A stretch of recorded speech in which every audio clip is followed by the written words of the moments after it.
What is up, Jabroni? JJ back here with Jason and Coop talking a little NASCAR. It is Martinsville season.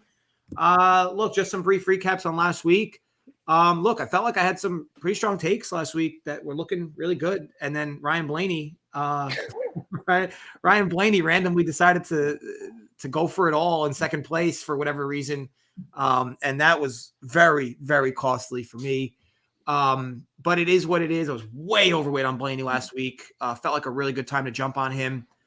And yeah, that was pain. And then Suarez was like sneaking inside the top 16 there for a bit, which would have been great for me too.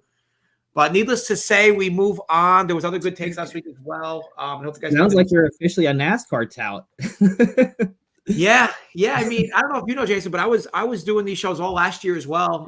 I also, won 100K last year in one of these tournaments too. So yeah, I mean, I'm definitely I may play coy in many ways, but I could definitely talk pound for pound. But look, just like anything else in life, like when you're in a room with two people that know more than you about a topic, you just shut the fuck up. It's just what you're supposed to do. So when I talk to you guys, I'm a lot more silent. But yeah, on the days where you guys aren't going to make it, I'll definitely speak my mind.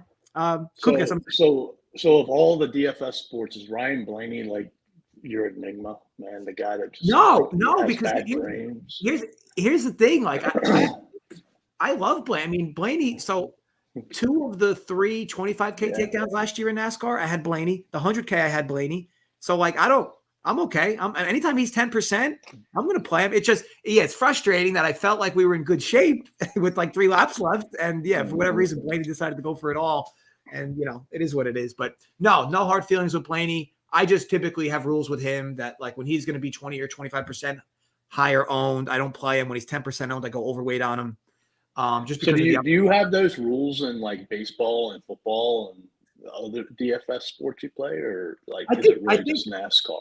Yeah. So first of all, I think anybody that plays a lot of sports in DFS for a lot of different price dollars and a lot of different year round, whatever it is, I think you have to have your ceilings and your pitfalls with certain players. Like I think you have to stay committed to certain price ranges. I think you have to say that certain guys have certain levels of upside, and when they eclipse that upside, you just can't play them. Like it's just a matter of just consistently, buying high and selling low on players. Same thing with betting, right? You do the same kind of concept where you're looking to get, and say, look, same thing like the stock market too, right? Like you wouldn't buy Apple at peak price.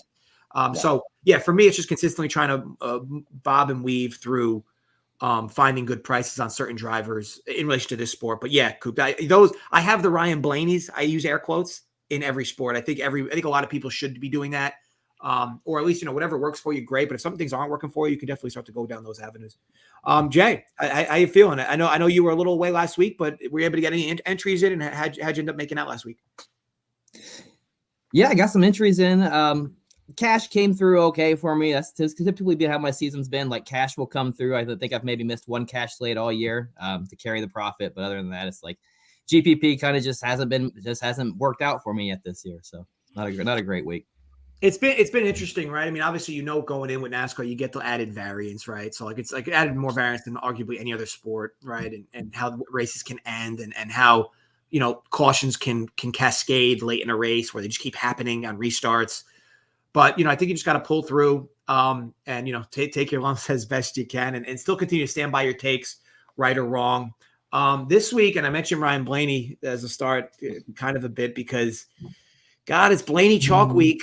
It is going to be Blaney Chalk week. So yes, you can bet I will be way under-owned on Ryan Blaney. It's also looking like Ross Chastain Chalk week. This is like a disaster for me. But anyway, we'll talk on that before we go through your playbook, Jason. You're here with your article breakdown. Obviously, everybody, it's free on runpuresports.com. Head over there. It's a big link right at the top. See Jason's entire article. It's how I start my entire building of lineups, and then I navigate to Coop's core plays. And obviously, I start leveraging odds and whatnot. But great place to start. It's a free article every week. Jason spends a good amount of time writing this up. It has a tremendous amount of detail every week. Jason, you want to give us the cliff notes of it before folks want to head over and check it out?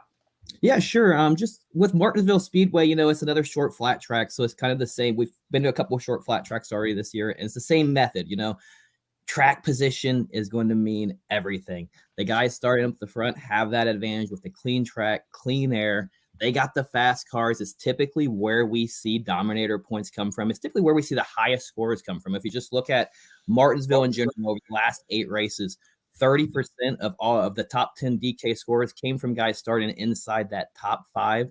And 76% of all those top scores came from guys starting inside the top 20. So to your point about Ryan Blaney and Ross Chastain, Chalk, only 3% of anybody starting outside only 3% of top 10 scores came from guys starting outside the top 30, right? So it's tough to play those guys from the back because they're just so likely to go lap down generally. But when you got fast cars, like we have seen fast cars kind of move to the front, that's where that 3% comes from. So I don't anticipate those guys going to lap down, but it is something to be wary of with the risk of it being a short track, hard to move through the field. Like these guys can get trapped in traffic, and typically when you're dealing with a race like this, 400 laps are on the board. Dominator points are so massive. We've had like 5 performances in the last 8 of guys scoring 100 Dominator points.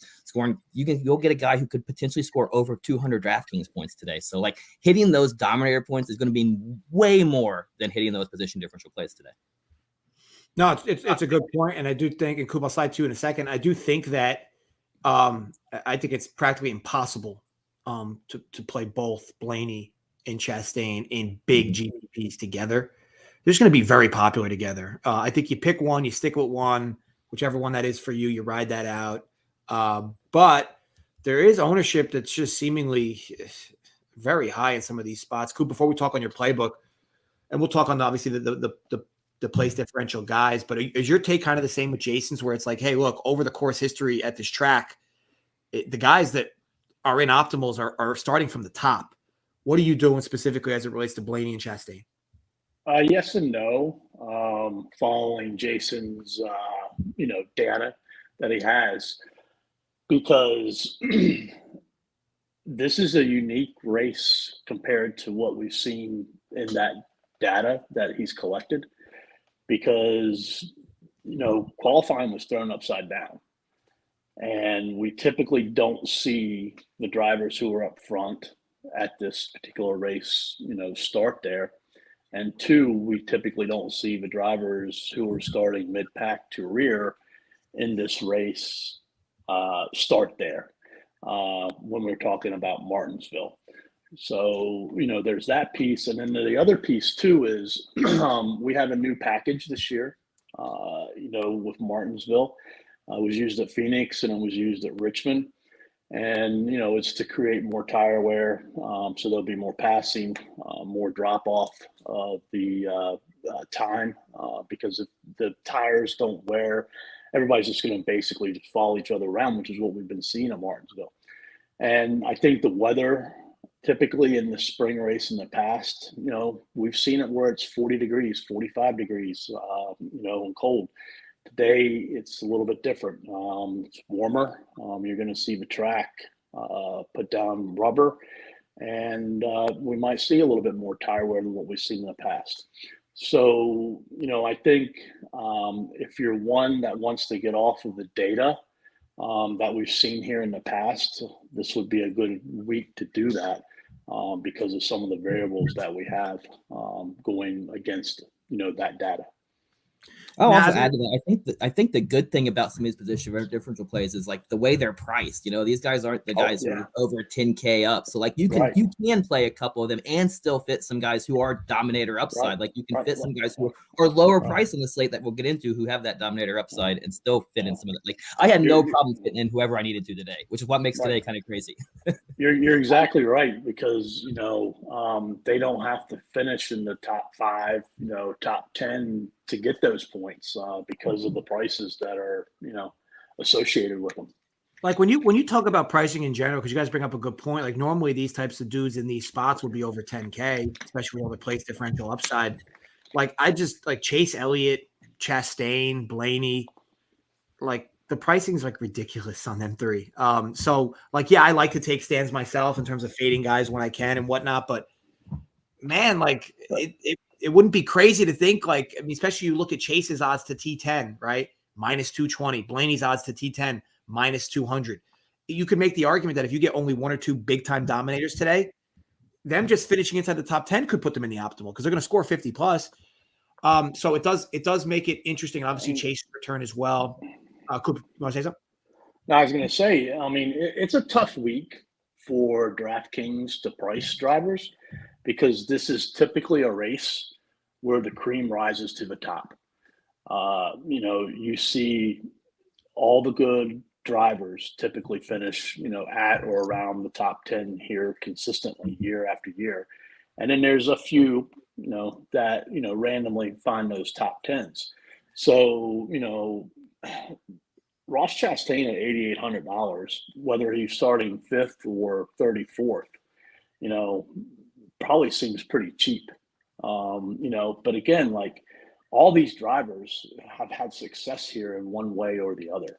So it's really a cream rises to the top type of racetrack. You seldom see long shots win here. Really got to go back to like 2001 when Ricky Craven won. I don't even know what his odds were, if they had odds back then or whatever, but still, like we've seen like a Ryan Newman win here and, that type of driver, but like really a long shot, it's been a long time. Yeah, it's definitely an interesting race and obviously a lot of interesting builds around it. And look, if you're somebody that's going to avoid maybe some pieces all the way at the top, you can definitely leave salary on the table to be different. But I do think that you can make arguments for each of them in their own way. Like Chastain has just been bad in a lot of ways. And like Blaney, it's like I've said often with Blaney, like you can watch him and he can race good all race, even most of the race, but it's like there's always seems to be something like him, Bubba Wallace, and there's just always something. Like even Bubba Wallace is racing pretty well. It's just always something with their cars, with their pit crews. That always seems to happen. But yeah, either way, they are tough guys to avoid on today's slate. I mean, this lineup almost seems like it's like when we go back to the COVID era when there was no practice and stuff like that, and they were setting the starting lineups by metrics and things of that nature. That's what this almost seems like from a race perspective, or like when they had a double header and it was inverted for the second race versus what it was the first race and the finish and things of that. So it's just it's a quirky lineup that we're dealing with today. Yeah, 100%. So without further ado, Coop, let's go into your playbook. And guys, as always, it's 150 of you watching. If we get to 150 likes, there'll be more that join before the end of the show. Get to 150 likes, each of us will give out our favorite leverage play of the day. And that doesn't mean our highest owned play. It just means our highest owned play against the ownership projections, which should help you out. It should help you out a little bit or a lot of bit. But anyway, Coop, we'll start with you. Dominators, the biggest part of this race. Obviously, the place differential is going to get a lot of talk just based on, how much value there is there. But it doesn't matter because literally 2, maybe even 3 guys in this Dominator list are likely what you're going to need to win a big one today. What are we doing, and who do we like at the Dominator level? There's a lot of laps to go around. Yeah, so I guess the first question you got to ask yourself is, what are you going to do with Ryan Preece, Eric Almirola, Chase Briscoe, and Daniel Suarez? And, are you going to play them or are you going to fade them and try to use them as leverage, against the field? Because all 4 of them are going to get some ownership. They're not going to be like, 40% owned or anything, but much more ownership than what they're typically used to seeing. So, of the 4, I favor Preece and Almirola strictly because they do well on flat tracks. In general.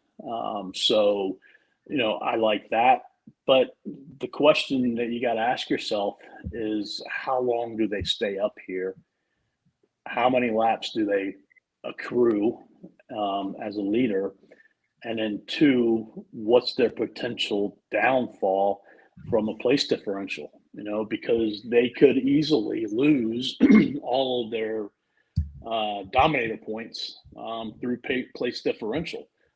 So they carry a lot of risk, with them being there.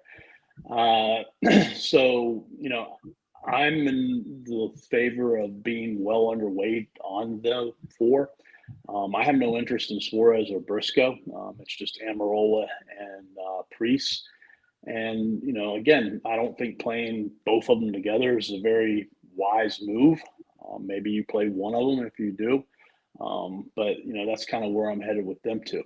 Behind them, you have some very fast cars. William Byron was extremely fast in practice. And, what impressed me most about Byron was his tire fall off was significantly less than everybody else's by a lot. Who was that, Coop? Sorry, I didn't hear the name. William Byron. Byron? So he's ran here well in the past. The last 4 races here, he has a win, 3 top 5s, and a 7th. So we know he's been very good in this package. So, it's going to be very tough to ignore him.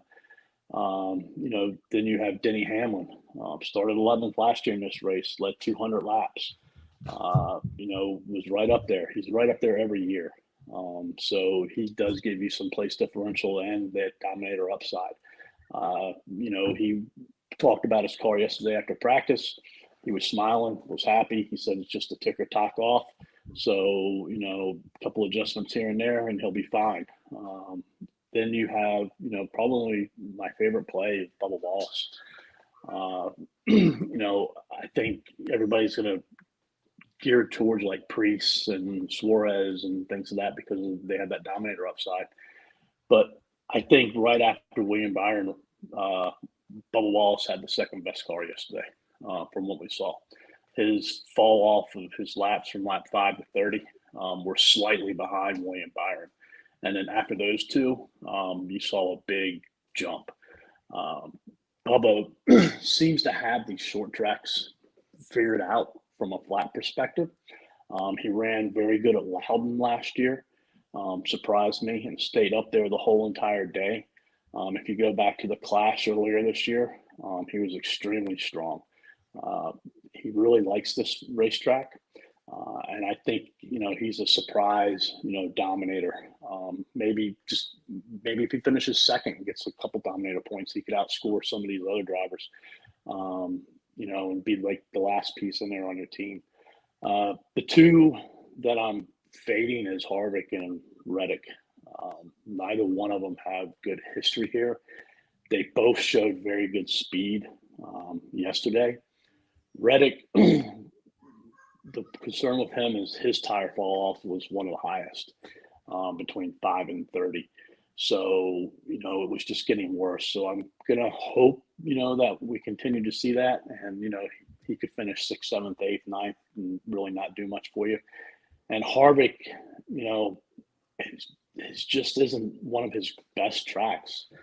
He's solid here. But, when you think of Kevin Harvick, it's not like a Richmond or a Phoenix type of record that he has here. So I know he's going to get some ownership. His speed was very good. Compared to his teammates of like Priest and Almirola, who weren't very good in practice, Harvick was very good in practice.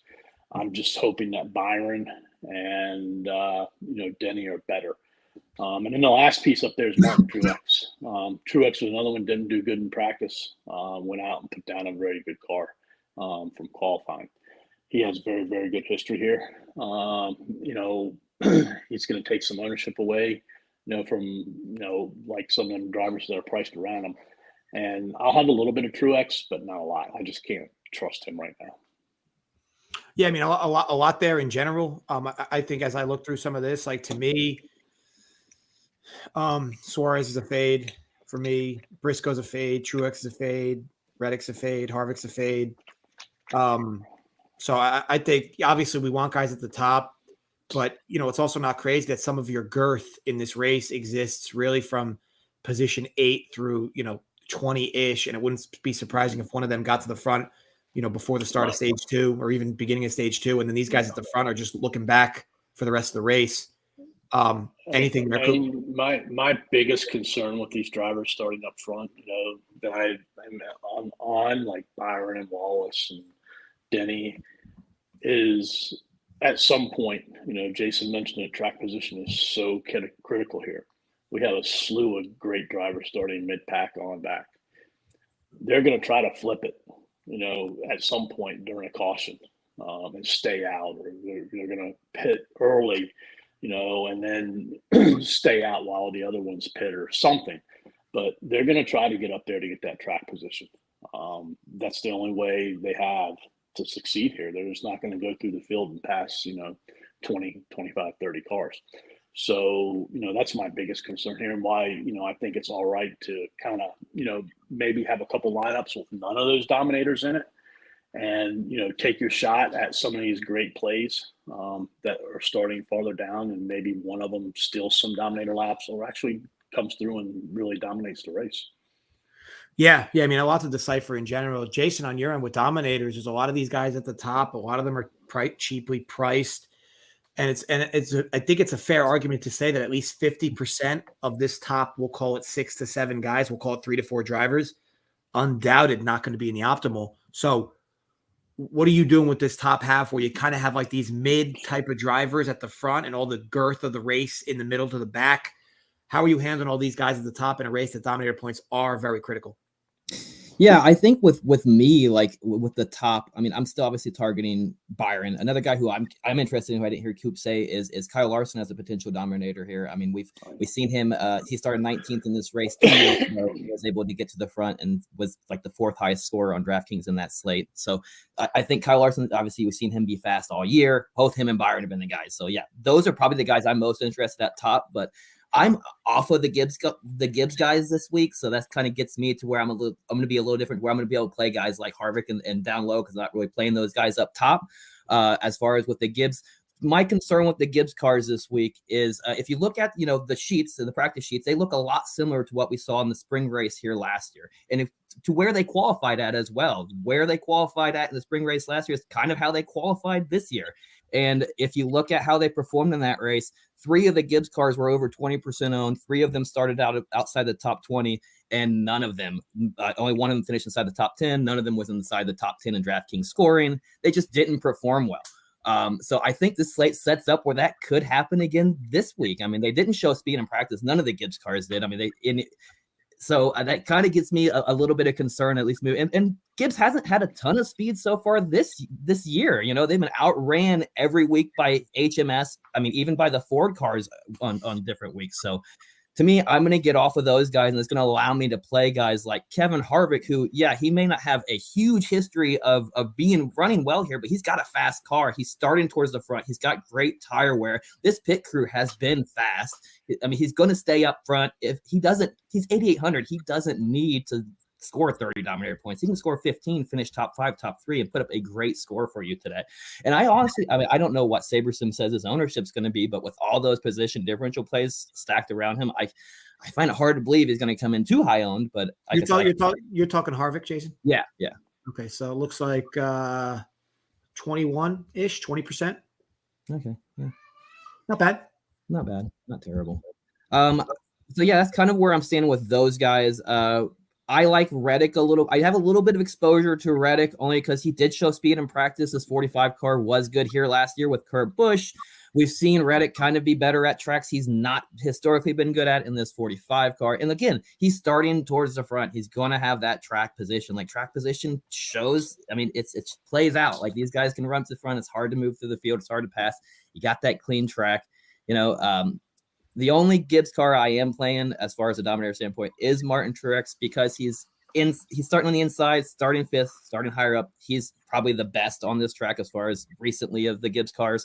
And if I'm playing him in a way that if Almirola or Priest isn't going to lead the first section of this race, I think it's going to be Truex starting on the inside 5th. I think he passes him and can kind of take control of this race early. So that's kind of where I sprinkled in some Truex. Good stuff. Yeah, do you have a concern like where you said last spring the Gibbs didn't do good, but it was extremely cold, whereas in the fall it was more of a temperature weather like what we have today, and we saw they started 11th until 20th, and they did great. The thing in the fall, though, they still had speed in practice. Like, I looked at speed charts in the fall, they still showed Christopher Bell was the fastest car in practice, and so yeah, he won the race. Like, there's nothing in the speed charts that showed me this year or showed me today that they're going to drive their way to the front. They don't have the track position. So yeah, I'm probably going to, I know anytime I make a huge stand, it probably doesn't work out. So we'll see. Well, you got to make stands. Yeah. That's what you got to do. Yeah. Sometimes they're good. Sometimes they're not. All right, let's move over to place differential. We've already mentioned the 3 big names there. Blaney, Chastain, Chase Elliott, but what are you doing here, Coop? Because these guys are just going to see like disgusting type of ownership today. So what are you doing with this? And then we'll get over to Jason. I mean, you got to play them.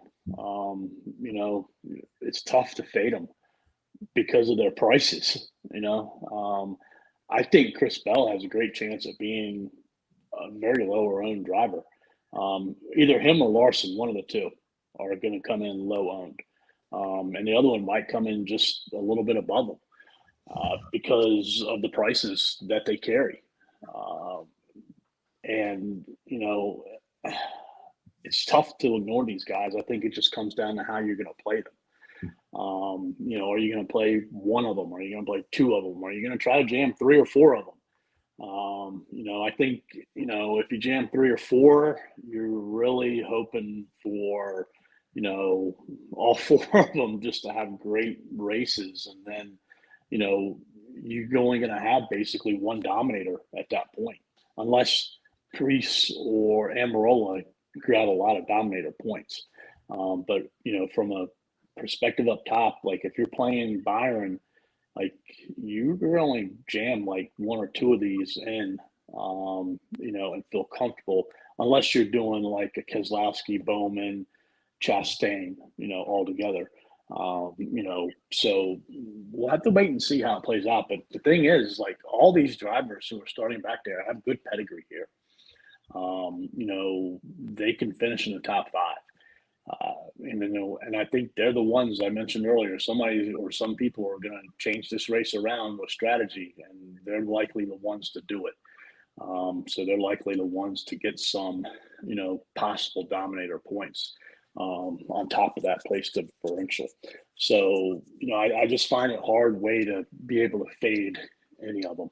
And I think you're just going to have to try to play them differently. Yeah, it's definitely, and Jason, I'll kick it over to you. Big decision there in the place differential. And I know you brought up the good stats about, how it's very rare for these guys to show up in the back, but I do believe that they also are priced cheaper than they normally would be in this spot. Mm-hmm. But you're right. Like if these guys just kind of slowly but surely sneak up to the front and end up in 10th, don't get any dominator points, finish in 10th, is it enough? Like, is it enough for them to be in an optimal? Like if Blaney just kind of circles around the whole race and just kind of maneuvers his way, finishes in 10th, no laps led, maybe a few fastest laps, is that enough to put him in the optimal? And the same question kind of for the other 2 drivers, Chase has a little less upside with where he's coming from, but he's a better driver. And then Blaney too. What are you doing with the 3 then? Yeah, I think if they reach that point that you said, they absolutely can end up in the optimal. But it all depends on like how those dominator points shape up, right? If we see 3 guys split up those dominator points and 3 guys score over 50 to 70 dominator points, then it's going to be hard for them to hit that value. So I think the important thing is if you're pivoting off these guys, to make sure you're targeting guys who you think have that upside of 30 plus dominator points, who you think can get to the front and actually put up a huge score for you to kind of pivot off of those guys. When you're looking at these guys, I think the guys that I think probably has the most upside to me would be Chase Elliott, because I think he's a guy who can actually lead this race, get to the front, score dominator points, more likely to with his history here. He's dominant at his track, best driver in the last 8 races here as far as driver rating, most laps led, fastest laps, all those things, right? First lap back, he's going to be motivated. Hendrick's cars have been fast all year, right? So he's got that going for him, showed speed in practice. He's a guy who I like who can get that dominator upside, probably going to be lower owned, maybe a little bit than the other 2 guys in here since his first week back. Guys starting further back than him. And with Ross Chastain, he's a guy who he's the only one of these guys who have shown the ability to come from the back towards the front. Like when you look at Chase Elliott and Ryan Blaney's, their starting positions here in the past have always been inside the top 12, top 17. They've never had to come from the back like they are now, right? And Ross Chastain last year in this exact race started 27th, finished 5th. The year before in this race started 27th, finished 17th in the the Ganassi car. So even in that race, he was able to move forward. So he's shown the ability to move forward here at Martinsville, which is what you want to see. So that's kind of why I want Chastain in my core today. Plus, he's cheaper. I'll tell you this. I think Keselowski's the lowest of them from an ownership standpoint.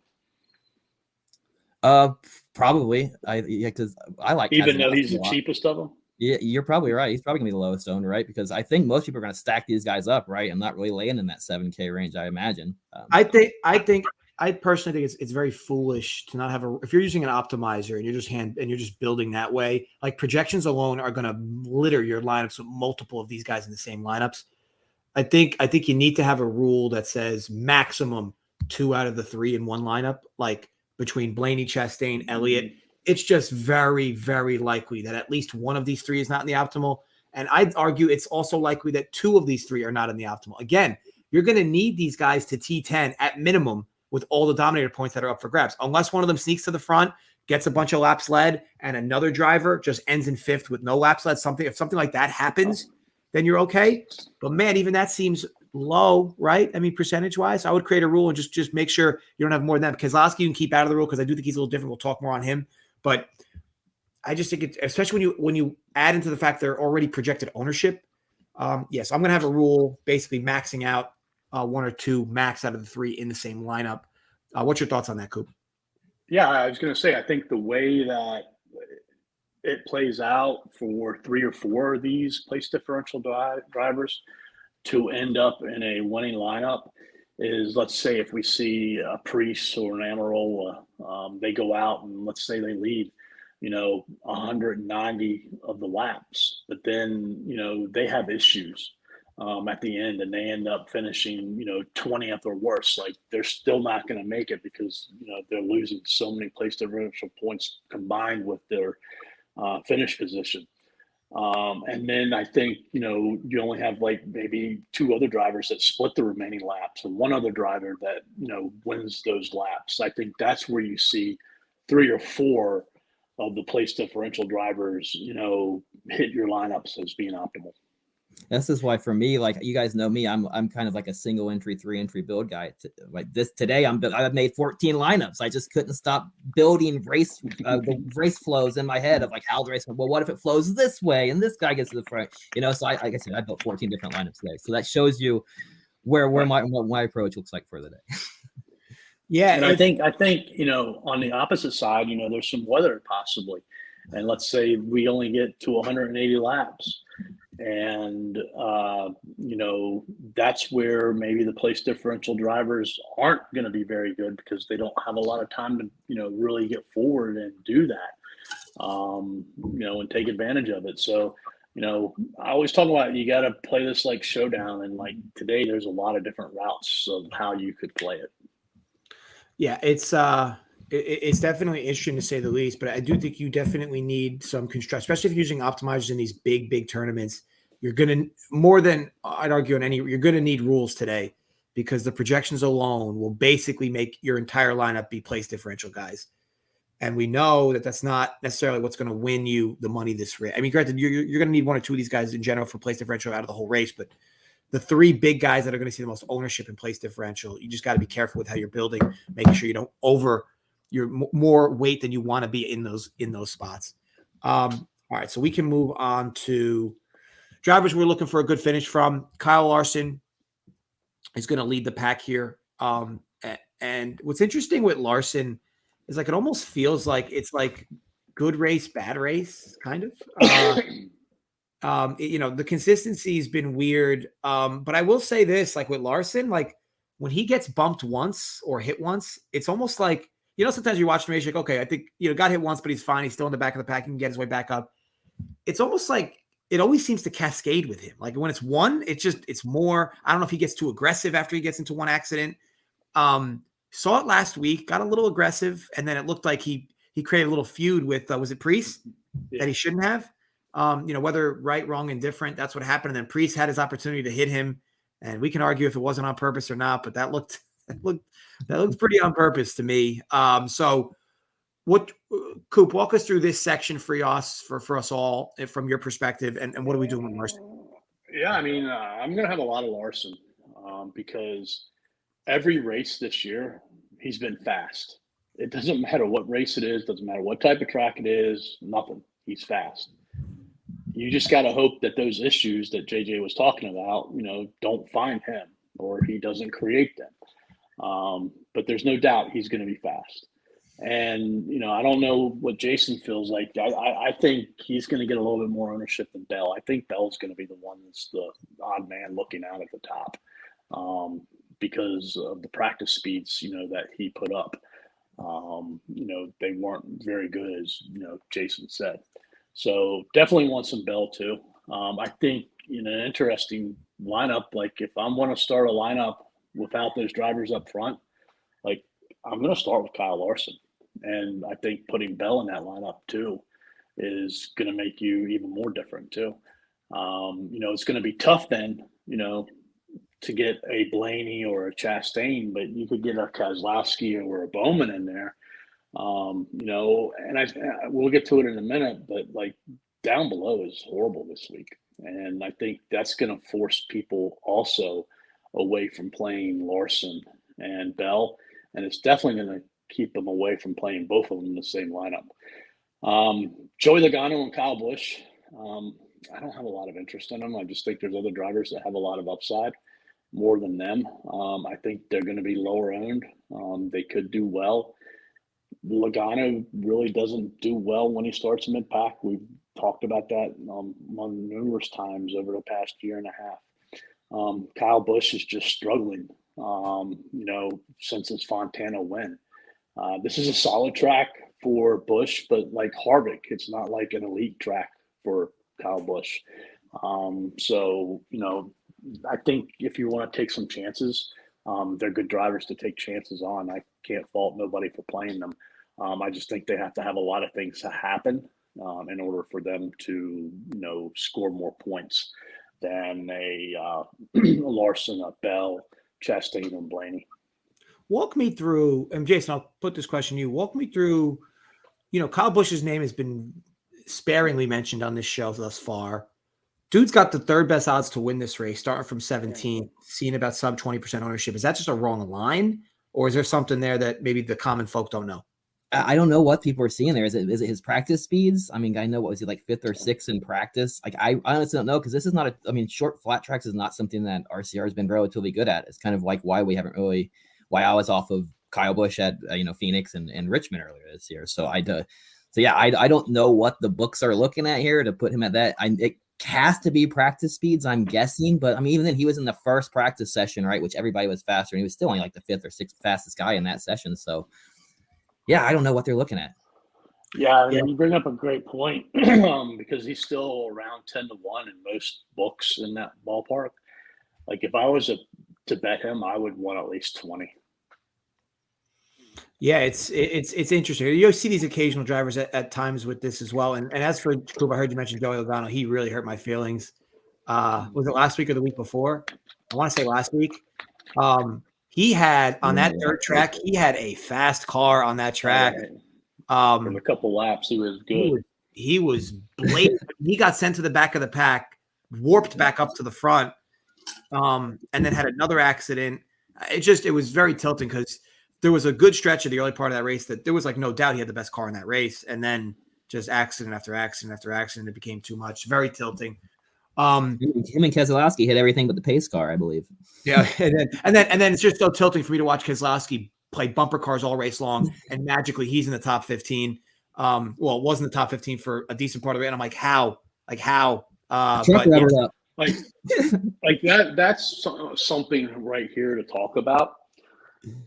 Is the pattern has been to see a lot of late race restarts and several drivers who haven't been good. Chris Buescher, who hasn't been good, but he avoids it and he keeps continuing to rise. You mentioned Keselowski. It's going to be tougher to see that today because of the flat track, and you don't really see a lot of multi-car accidents here. Usually it's spin outs or one or two type of car accidents. So you do happen to see some attrition here, but you don't see it in a big way. So if we do get a lot of those late race restarts, like I think it's going to hurt those drivers that, gain spots by avoiding the attrition. Yeah, fair enough. And even Jay from the Keg mentioned that it's crazy that he's the third choice. I mean, Keg Crush, for those who don't know, I mean, most folks know Keg, but absolutely crushes on the NASCAR end. So yeah, always good to see him kind of on our same sentiment with the Kyle Busch talk. But let's move on to the next category here, Coop. Value plays, right? This is a very unique group of drivers today because, as you guys mentioned, this is a track where the cream rises to the top often. And I mean, it's hard to press the button on any of these guys. I mean, like, I guess from a cheap perspective, we'll talk under 7K. I guess Ty Gibbs, but you guys already kind of started to hint at, or maybe it was you, Jason, that hinted at you were going to kind of fade Gibbs drivers today in general. Coop, what are we doing here? Because some of these guys are going to see scattered ownership for sure. And Mike McDowell, I'm seeing like 20%. I guess that has to do with the amount of limited cheap options that people feel comfortable clicking the button on today. Walk me through why the hell this guy's going to be 20% today. This doesn't make any sense. Yeah, I was thinking Michael McDowell would be one of the pivots down there because he was starting farther forward and would be lower owned. So you hit the nail on the head. There's not a lot of great plays down here. There's not one driver that sticks out above the others. And, Jason's harped on it a lot in this show already of how hard it is to drive from the back to the front. Like, don't expect any of these drivers to drive from the back to the front. It's tough for the, top tier to do that here. It's going to be extremely difficult for the bottom tier to do it here. Not only to mention that, they face the potential of losing laps very early, in this race. And then, their upside is limited. And, you're really hoping, that you do see some attrition. But with that said, you've got to play some of them. I think out of all the drivers that are 7K or less, I think Ty Gibbs has the biggest upside. He starts 12th. He's the only car down there who I think can finish in the top 10. So I think that's a big benefit for him. And, if he finishes 12th, it wouldn't surprise me if he outscores all the drivers, priced below him. Because it is going to be difficult for them to gain position. So I do like Ty Gibbs. I like McDowell, if he was going to be lower owned. And after that, I'm just spreading out and taking my shots with like Graxon, Justin Haley. I'm even considering playing some Ty Dillon this week, Anthony Alfredo and Zane Smith. They save you a lot of money.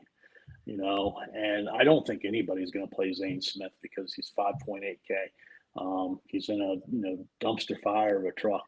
But he's a good driver. So maybe he can make that truck a little bit better. And, if he finishes 28th, and these other guys struggle, he might be able to do it for you. Same way with Ty Dillon. If he finishes 30th, gains 5 spots, he might be able to get it done for you. But that's why I'm, considering them. I won't be playing JJ Yeley though. I just don't see the upside in him.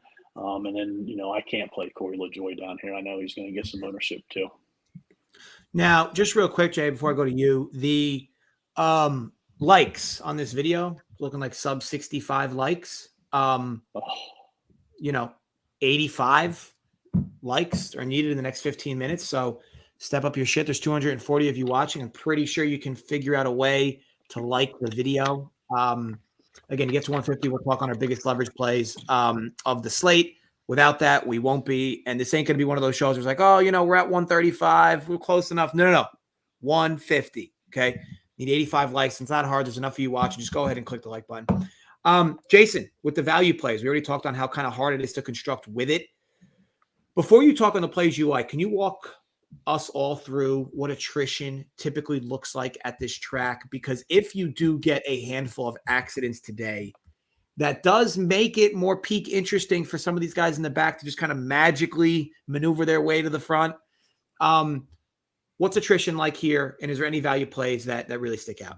Yeah, attrition really isn't that huge of an impact here. Like, we see accidents, we see cars getting into accidents, but we don't have a lot of high speeds here. And the accidents, like how Coop mentioned earlier, are not multi-car accidents. It's typically guys spinning out, maybe hitting the wall, bumping the wall. Guys can usually continue, right? As long as they get going before the leader gets back, they usually stay on the lead lap a lot of times. So, like, I don't think this is I mean, obviously it's NASCAR, so who knows what can happen, right? So they could be switchers. Usually, as long as fluid's not coming out of their car here, they're pretty good to go.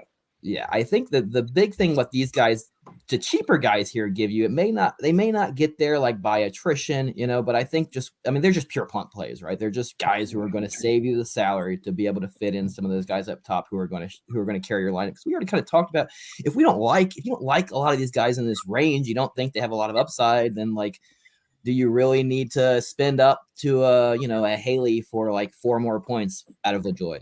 Like, is that worth it? I don't know.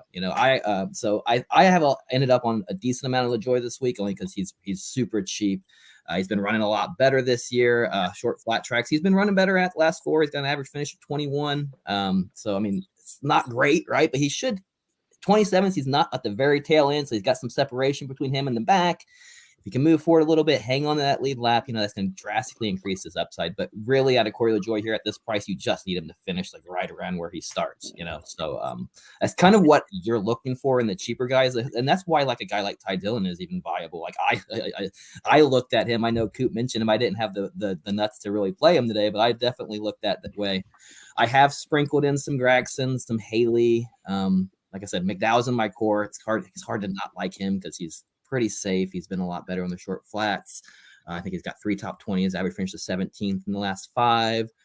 Showed some solid speed in practice. That's probably why he's getting some maybe exposure. Started 20th. He should hang on to the lead lap, which is obviously going to increase his upside. So yeah, it's a tough slate down here. You kind of just gotta. That's tough, why I built lineups. I think again though, like if you're gonna play like a Larson and a Hamlin or a Larson and Bell or Byron and Larson, Byron and Bell, or even Byron and Hamlin, like you're almost forced to play 2 of these drivers down there, which is gross and makes it hard. Which I think a lot of people are going to say that, and they're going to go away from, not Byron, but, the other 3, and especially Larson and Bell. And, they're going to, come in well underowned, I think, just because of that reason. And that's what makes Larson. I'm sorry. Oh, no, go ahead. I said that's what makes Larson, I think, so interesting today because he is that guy you can pivot to that's going to keep you off of those position keep you from jamming in all those position differential plays, but he's a guy that can pivot off those who has the upside to score with those guys, right? Because he got the position control and he can score those dom points. So I think he makes the perfect pivot today. I think the more I look at it, guys, it's almost like I don't want to say you end up convincing yourself into a play, but like you look at where your builds are at, right? Like a lot of your builds are going to have at least one of these 10K guys, whoever it is, right? Whether you're a Hamlin guy, whether you're a Byron guy, whether you're a Larson guy, maybe 2 of the above, right? Christopher Bell's in the mix, sure. Truex, I guess, if you're into that. But overall, when you play these guys in that over 10K area and you mix them with a few of these place differential guys, you're now going to need a guy less than 7K in your lineup. And that's where things get really weird. McDowell is somebody that just kind of organically is growing on me a bit just because of that factor. I'm not as worried about him going down a lap. Like, there's no competition caution here, right, guys? Right. Not today. So, and it's only 80 laps the first stage. It's not like a long. Yeah. So, I mean, if you go, let's hypothetically say you go green that whole first stage, which obviously is saying a lot. But if you go green that whole first stage, I'd argue 8 to 12 guys are going to be down a lap at least. No, I would say that. I don't know about 8 to 12, maybe 5 to 8. I don't know. It just depends. Like obviously, like the Ty Dillon, drivers like that. But I mean, you got drivers Chastain back there, Blaney back there. They're going to be humping it. They're going to be going because they know that they can't be back there because they know the leader's going to be coming. So with that, that extra aggressiveness early, do you think that could lead to increased chances of accident? Yeah. So it's interesting nonetheless. I think so I'm starting to see it now with the McDowell 20%. I think it's when you look at lineup construction as a whole for this slate and pricing at this slate, you just have that faith in him that he's not going to go down a lap in that first stage. And I think that means a lot. And I get he's 62 and there's people behind him that will likely pass him. But if you look at who's ahead of him, he's likely going to pass a few drivers too. So I don't mind the McDowell call specifically. I was definitely hated it at first, but just looking at the slate as a whole, and I'm looking at my SaberSim ownership numbers and who I've faded and whatnot, it's just hard. Like your guys from basically 26 down that are all cheap. It's hard to fade them all. Like, you can fade a decent chunk of them. And I'm not talking Blaney or Chastain who are in there. I'm talking the guys that are relatively 69 and below. It's hard to fade them all and feel good because, again, any lineups you're constructing that have a 10K guy or another 10K guy, you're going to need one of these guys in the lineup and hope for the worst as it relates to them as a driver to push them forward. But it's interesting stuff regardless. Coop, let's go over to the last section, unless you guys have anything to add there. No. Okay. All right, let's go over to the last section of your playbook, Coop. And just to be clear for everybody, Coop does a great job with this playbook. It's available to all Run Pure Sports members. All you have to do is be a member. You don't have, not that we don't want you to watch the show. I mean, we all have pretty faces. It's great. But more or less, if you're paying for the membership, you're getting the data we're running through on the site and the Discord. And Coop's great at answering questions. I say this all the time. Nothing Coop loves more than answering thousands of questions from the Discord. So just slide in his DMs. Doesn't even have to be tagged in the public chat. Just jump in his DMs. Right, Coop? You're ready to answer, 500-600 questions today? Maybe 700? Fire away.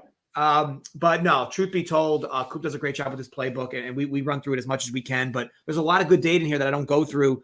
And if you're a member, you get it. So definitely head over to runpuresports.com to see about that. Coop, you want to say something? No, I was just going to say, so my two big faces today is Reddick and Harvick. They could very well easily bite me.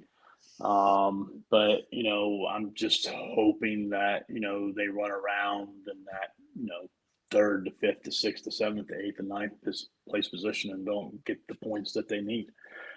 So those are my two big fades. And then I have a question for Jason. Two drivers that I originally had put on the fade list, but I think could be, excellent GPP, low-owned plays potentially. First, Austin Dillon. When you look at, he's starting 18th, I believe. You have Larson starting 19th. You have Bell 22nd, Keselowski 21st. He's placed right around Keselowski, so he would obviously be a natural pivot off of that. But if he finishes 12th, 13th, 14th, and let's say, Bell or Larson finished 8th or 9th, he's going to easily outscore them. And I think he's going to have some pretty low ownership. Do you think so? Yeah, I think he's going to be pretty low owned as well. And he's it's funny that you mentioned him because as I'm building my lineups today and I'm looking for I'm starting to see how much Keselowski I'm getting. I'm looking for guys to pivot off of, and Dylan is a guy that I've stared at man, I should probably be playing Dylan. I don't think anybody's going to be playing Dylan, and he can definitely get there. We've seen four he has a top 5 here, 4 top 20s in the last 8 races here. Decent. He's up and down. He's a risky play. Yeah, he carries just as much upside as he does downside. Right. He's not a block that he's not a building block foundation you're gonna build all your lineups around. But yeah, as a guy to get some more exposure off of Keselowski without having to increase your Priest, Almirola, Bubba exposure. Yeah, I would Dylan's definitely an option. I'd much rather him than a Busher, Suarez, Ty Gibbs, in that range. Yeah. And then the other driver that I don't think is going to get a lot of love is Austin Cindric. Mm-hmm. Starting 25th. I think he's 67, 68, 6,900, somewhere in that ballpark. He might well be less owned than, let's say, a McDowell. He'll be less owned than probably a Gibbs. If things work out right and he finishes 17th or 15th, 16th, somewhere in that ballpark, he could end up being a low-owned, solid play too. So, I have them listed as fades, but, they're two drivers I might be willing to take a shot on. Yeah, Penske obviously is really good at the short flat track. So there's, Cindric though, for whatever reason, man, I had high hope for him on the short flats, make flat tracks this year, making a step forward this year. But man, he's just been terrible on them recently, and starting mid pack, running mid pack, finishing mid pack, just hasn't shown the ability to move through the field. But yeah, as far as a guy who, like you said, no one's going to play starting 25th, he doesn't have to do a lot to beat these guys in this range. They're all kind of puke. So yeah. And just so we know, we're at about 115 likes. You basically have 5 minutes, the folks of you that are watching that haven't liked the video, to give this 35 more likes. So we have seen a nice boost, but not enough of a boost. So take your PEDs, whatever you need to do to fire this up, and Let's get us 35 likes in 5 minutes, ladies and gents. Well, last question for you, Jason. Like I keep going back to like last year at Martinsville, Cole Custer, riding that 41 car, and it was a top 5 car all day. I mean, do you think Priest could really stay up there a lot longer than what maybe we think? I think he absolutely can. Like, I mean, I think he can lead a large portion of this race. I mean, we saw all of Stewart Haas Racing showed up with speed in qualifying. Like, that's not a fluke. Like, they all qualified in the top 7, right? Harvick had speed in practice. Priest had speed at the Coliseum, right? This year led a significant portion of those laps in that race, and this is a track is pretty similar. If Priest is going to lead a ton of laps, it's going to be at a track like Martinsville. Like, this is it, starting on the pole. Like, this is.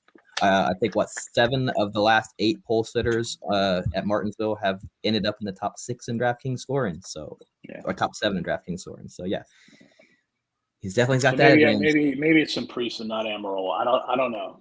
I think Amarola.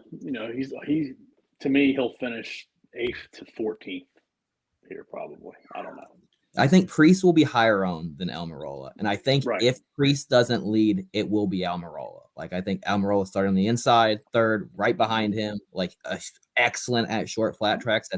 I think he's got in the last 4 races here, or last 8 races here, he's got 3 performances of 13, 14 Dominator points, which at this range is awesome, and in all 4 of those, in all 3 of those races, he started inside the top 4, right? So, like, he's been here before. So I would be more apt to go to him because I think he's probably lower owned as well. Yeah, it's just a tough race in many levels. I know somebody in the chat was mentioning Chris Buescher. What are you guys doing with Buescher? I don't have no interest in him. He's been slow all year. So you just think, even though he started from the front, you just think he's going to get pushed back? Because I'm looking at ownership. I mean, it looks like, I don't know, 16 to 18-ish for Buescher. Yeah, the problem for me with Buescher is I don't know what his upside is going to be aside from, like, he maybe top 5. Like I said, that's a stretch for me. I feel like at this racetrack with Chris Buescher, but I mean, even if he does, like, is he going to outscore these position differential plays in these guys who we think can score Dominator points in this range? Like, I'm not sure. With price being what it is, go ahead, Coop. No, I was going to say, like, the first thing that comes to my mind when you mention Chris Buescher is, he was good, which makes me think Keselowski's going to be better. Same way with like Truex. Truex was good, makes me think Denny's going to be really good. I just find it interesting, right? Like, and look, I do try to obviously over leverage sportsbook odds, just like anybody else, right? I mean, Buescher's got like pretty good odds today, and I know that we overlooked Kyle Busch because like, Kyle Busch hasn't raced well here, but he's got the top 3rd odds. What is that? Just because he's up near the top 10 and he's proven to be a decent driver in general? But like think about it, like Ross Chastain is only slightly higher to win this race than he is. So. What could be going on there with why his odds are relatively more than what someone like myself would think they would be? I think that's probably because of his starting position. Like you said, starting inside the top 10, you got to start with the track position. And plus he did show speed in practice. Like, I mean, if you look at his practice speed, he was 4th fastest in practice. So that's going to give him a bump. But again, he was in that first practice session. Everybody was faster in that practice, right? It was still nice to see him come out, qualify inside the top 10. But just like when you just look at his history, short flat tracks recently has not been great. I mean, not been great at this track. He only has 1 top 10 here in the last 8 races. I mean, like I said, he's got the advantage. He's starting the track position. You're just hoping he holds on through the whole race. That's 400 laps, Yeah, because at his price, I mean, it's not like he's that cheap either. Right. If he was 6,200, I think we're talking different here. I think we like him in a value range for like 63, 62, right? Yeah, because 78, you probably need him. You probably need him to basically land in 6th-ish, right? Probably to compete with those PD. I mean, you guys like Bowman, you got Keselowski, you got Priest, Almirola, Bubba, who I know. I didn't talk about him, but I know you like him. Coop, I like him. Harvick, I mean, there's a lot of guys who have potential to score a lot of points in this range. I'm clicking on Austin Dillon in DFS before Chris Buescher. Yeah, same. Especially if he's going to be 15 to 16% owned. Fair. And even Jay said hasn't had speed all season. Looks like RFK cars have been struggling there. And Kez, if you're going to play a guy, Kez is going to see ownership today. It's not like he's not, especially with where people are looking for place differential. It's just like the McDowell thing is probably going to be the toughest decision for me of the day because he's cheap. He's so cheap that it's just, God, it's hard not to play him, especially when you need cheap guys. I don't want anybody from the back, so I'm not going to find Nick Dowell in some of my lineups. Coop, what do you think about Ricky today, starting 16th in that value range? Because I've looked at him too, because he's starting 16th. Right? I think if you're in a big tournament and you're looking to get different, like Stenhouse is just like Austin Dillon. Yeah. Except Stenhouse is a lot cheaper, I believe, than Austin Dillon. So, I can, if you're wanting to play a leverage move, go for it. 4 top 20s here, average finishing position of 20th in the last 8 races here. So, I mean, it's not. I don't know. He's I not, just can't trust him. Miss, right? he's either going to destroy you or. But again, no one's going to play him. Looks like a comment from Run Pure Sports DFS. 8 more likes, losers. We're at 142. We could probably just get 8 more in the next few seconds here. So let's not be shy. Let's be able to let us talk some leverage plays, and then we can all get the hell out of here and back to our regular scheduled programming. One last thing that I do want to mention. I do think more than ever, I know I mentioned this briefly, I think you need a handful of rules in your optimizers this week. Now, granted, you should always have rules anyway, but I think you need very specific rules in these optimizers this week. I think you need multiple drivers that are starting from inside the top 10 in every one of your lineups. I think you need one of the 3 place differential drivers that we talked about, the big place differential drivers. And I think you just need to scatter the rest of the middle of the field as best you can. I think that as you're building lineups, if you decide, okay, you know what, I'm going to take, 7 to 8 of these bottom tiered guys at low percentages and just, hope I get one of them right. Just realize that you're likely only going to get one of them right at most, and you're going to waste all the rest of your lineups in doing so. My recommendation is just pick one guy like a dart that you like at the bottom and just go overweight on that one guy. If you like a guy at the bottom, great. If you don't, I don't know, Russian roulette, flip coins. I just think you're wasting too many lineups if you're going to randomly drop one of these guys into a bunch of them. So it's just kind of my take there. Coop, what do you think of that? No, you're spot on. Wow, exactly 150. You know what? Like, you want to talk about minimum pieces of flair? It gets to 150. It's like multiple people were about to like press it. As soon as it got to 150, like, nope, I'm good. No need to go higher than 150. So we'll talk on the leverage, our highest leverage ownership plays, and we'll go from there. So I'll mention 2 things to you guys that I did. I already created a rule. I mentioned this briefly at the top of the show. All my lineups, no more than one of the 3 drivers, Elliott, Blaney, or Chastain.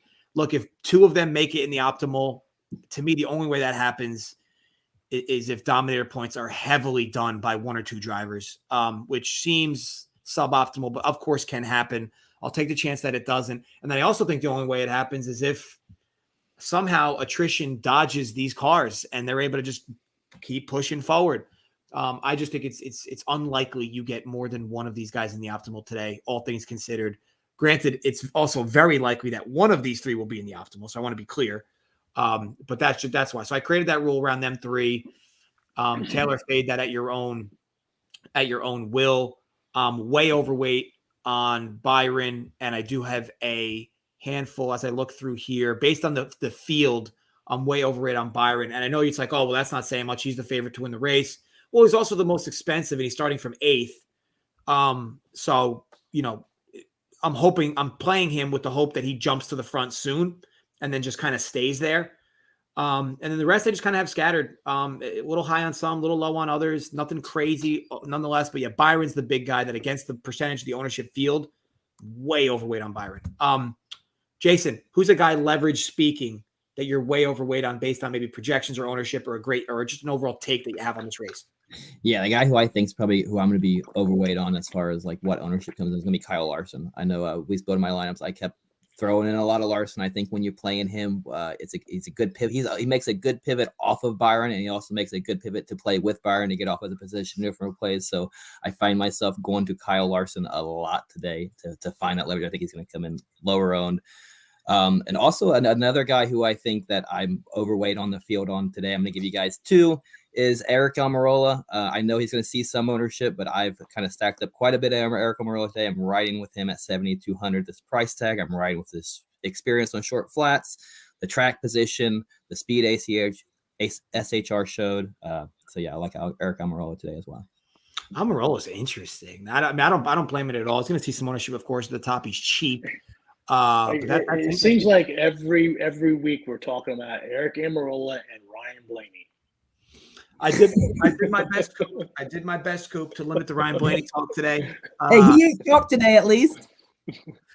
But yes, I mean, Amarola, I'm actually kind of happy that he didn't finish in the top of, like, I think he got in a weird accident late in the race last week. Like, because of course, another week where he's not chalk, and there he is floating towards the front near the end of a race. But Coop, anyway, it's a good point though. But Coop, anyway, what do you, who's a driver your highest leverage on today? And then we'll get out of here. Bubba Walls. I think from what we saw yesterday, it was him and Byron had the two best cars by far. He ran well at the Clash. He ran well at Loudon last year. He loves this racetrack. And, I don't think many people are going to play Bubba Wallace, and I think he has, potential to win this race. And then throughout the show, I probably talked myself onto a little bit of Austin Dillon and possibly Austin Cindric. And then, I was thinking to myself, I'm going to get rid of my Amarola shares and just go in all on Priest. And then, Jason comes up with that and makes me think maybe I should just split them back again to how I was. So I don't know, because I just can't get out of my mind, that 41 last year, was very good and stayed up there. And, if he leads 60, 70, 80 laps and finishes fifth, you don't have him, you're going to be hurting. Mm-hmm. Yeah, a lot of good stuff all around. As always, great content, Jason. Great content, Coop. Check us out, runpuresports.com. Race starts in less than an hour. Obviously, you can read Jason's article for free, but if you get that FOMO, feel free to sign up and get Coop's playbook as well. Get various core plays. Good stuff all around. Thanks, everybody, for the chat, for the constant communicating. Sports KJ, appreciate you chiming in as well. Always appreciate your content. But yes, with all things considered, stay safe, folks. Gamble responsibly. And as always, run pure. We'll see you guys next week.